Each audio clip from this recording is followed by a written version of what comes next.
My question is for the Minister of Municipal Affairs. Speaker, November is Women's Abuse Prevention Month in Ontario. Now, about a year ago, I stood in this chamber to call attention to the disturbing actions of a member of Ottawa City Council towards women who he worked with for many years and harassed for many years. The City of Ottawa's Integrity Commissioners found that the councillor had committed inappropriate and sexually charged behaviour in the workplace. He stated that these are incomprehensible incidents of harassment. Now, the city took the strongest measures possible, which was to suspend his pay for 450 days. He just started getting paid again last weekend, Mr. Speaker. But during that time, he continued to build his pension. And he will receive a severance if he chooses not to run in next fall or loses his re-election. Any other Ontario resident would have lost their job for what this member of City Council did in the workplace.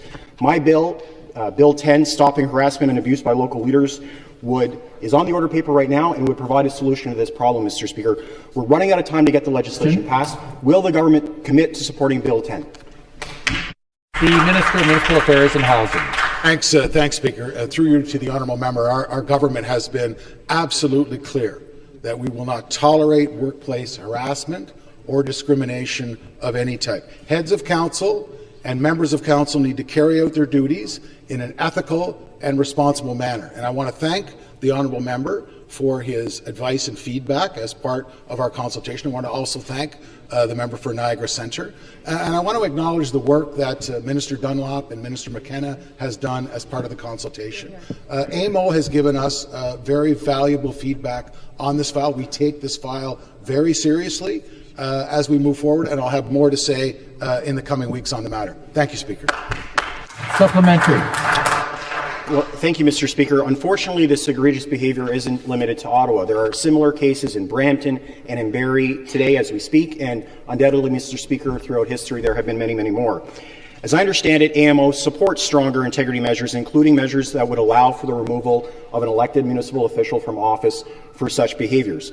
Municipalities facing these circumstances have exhausted the tools at their disposal.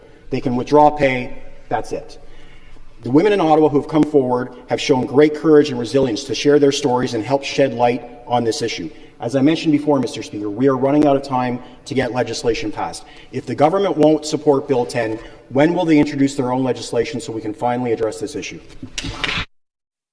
Minister of Municipal Affairs and Housing. I want to thank the member for the question, and I concur. The women that have come forward have been very brave and very courageous, and we take their comments about what happened very, very seriously.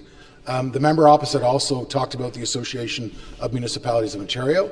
Again, I want to thank them. They've recommended increased financial penalties, suspension of members for certain violations, removal from office in certain circumstances, and better training and standards for integrity commissioners. And I think those recommendations are very, very valuable. We appreciate all of the feedback that the ministers heard during the consultation, but I want to make the House very clear on our approach going forward. We will ensure that our municipal partners have the resources and the tools that they need to foster safe and respectful workplaces. Thank you for the question.